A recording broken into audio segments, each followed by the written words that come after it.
Redstone is something we all know about. We have all seen those crazy creations like Minecraft in Minecraft. But even if you have not seen that, that's completely okay. Redstone is basically like this wire where if you activate it, it will activate other things. If you wanted to, it could get a lot more complex of course, but one day I came up with an idea that was basically like Redstone, but with armor stands. Compared to Redstone, there are many limitations, but I think there might also be some upsides. First of all, the biggest difference is that redstone is something you can get in survival. You get into a mine, and then you mine for the redstone. You grab it, you build it, and you happy it.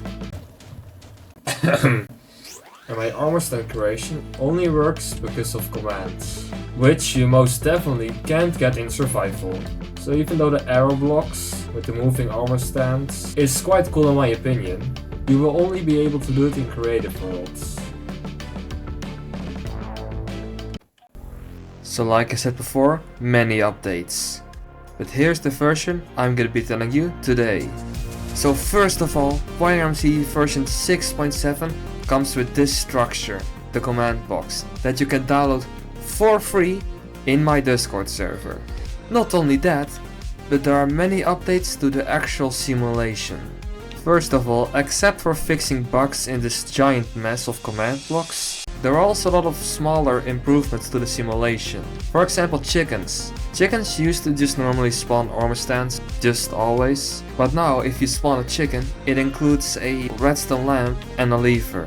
Now you can actually decide on when you want your armor stands to spawn. But that isn't everything, because you can actually break the lever for it to turn into a pressure plate. Now you can just choose if you want to spawn a single armor stand or a line of armor stands, if you keep holding shift, and you're able to keep switching between the two inputs.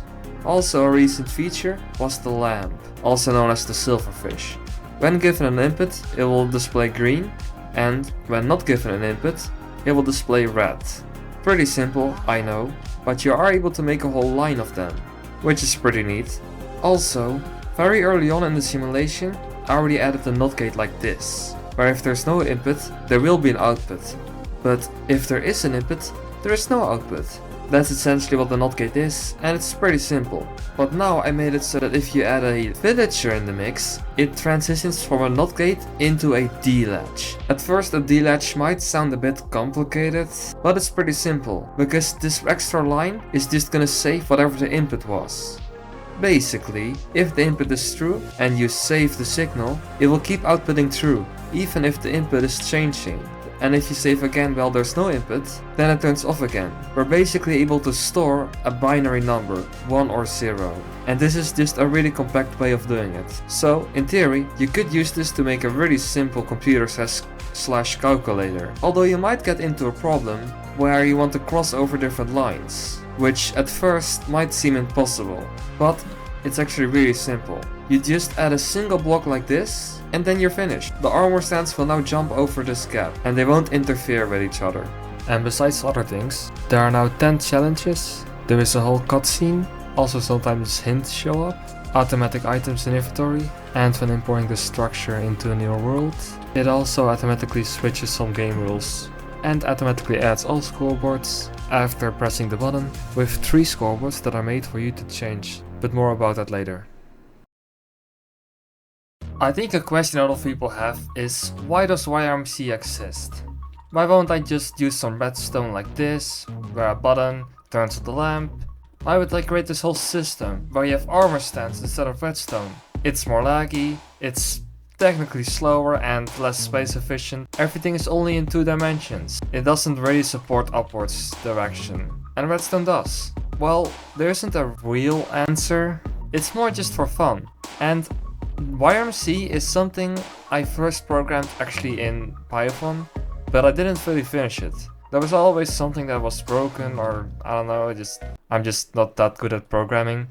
But at some point I decided to switch the project to Minecraft instead of Python, just so first of all, now I can play it with friends, but also it was technically easier to do. I also had a lot of fun making this, like the animation I just quite like, and also the red thing. I even added a button to remove the M, although the animation with the red dot does regenerate the M, which I think looked quite cool. And just this whole thing was a lot of fun to do. So I would say WireMc exists just for fun. I haven't made a whole computer with it, but after building this and after finishing this video, I definitely want to try building some computery like stuff. And I'm probably gonna live stream that. If I do at some point make another video about making a computer in Minecraft with WireMc, then I'll link it in the top right of this video right now, if I know how to do that. So yeah, let's go back to what the scoreboard is about. Because if you type in scoreboard player set and then yourself, there are 3 scoreboards that are different than the rest. They all start with do. And these 3 scoreboards are added for you to set to 0 or 1. So let's quickly talk about what they do. First of all, you might notice the armor stands go fully to the last block and actually stand still on it. But if I pause the animation, you can actually see that there's 1 armor stand everywhere, except for the last block, which are 4 armor stands. I made 4 armor stands wait in the last spot, so it actually plays that animation. Because if I don't have the extra armor stands, it will look like this. Because Minecraft tries to smooth teleportation commands, you don't actually visually see the armor stand go to the end. So by setting this scoreboard to 1, it actually does go to the end of every magenta concrete block, because I made it so this block always holds the armor stands for a bit longer, meaning it looks way nicer. The scoreboard about do not reset inventory, if you set it to 1 and then do something with your inventory, WireMc doesn't reset your inventory anymore when you stand on the pressure plate. But usually for each player it's set to 0, which means your inventory clears and goes back to the normal layout. The last scoreboard is just for debugging. If you set it to 1, a message will keep spamming in your chat, which is caused by this command block, and that just confirms that the whole command system is being activated. So if you set it to 1 and you don't see that message, then there's probably something broke and you should probably re-import the structure into your world. Anyways, just set it to 0 normally, so it doesn't annoy the chat like it's doing now. And so that's why I allowed you to change these 3 scoreboards, but you probably shouldn't do anything with the other scoreboards. Probably won't do too much, but the other ones are not meant for you to change.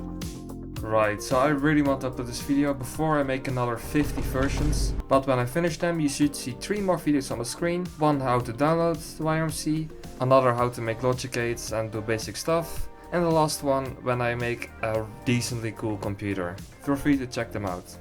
Thanks for watching. You can now go. Just click one of these videos. Bye!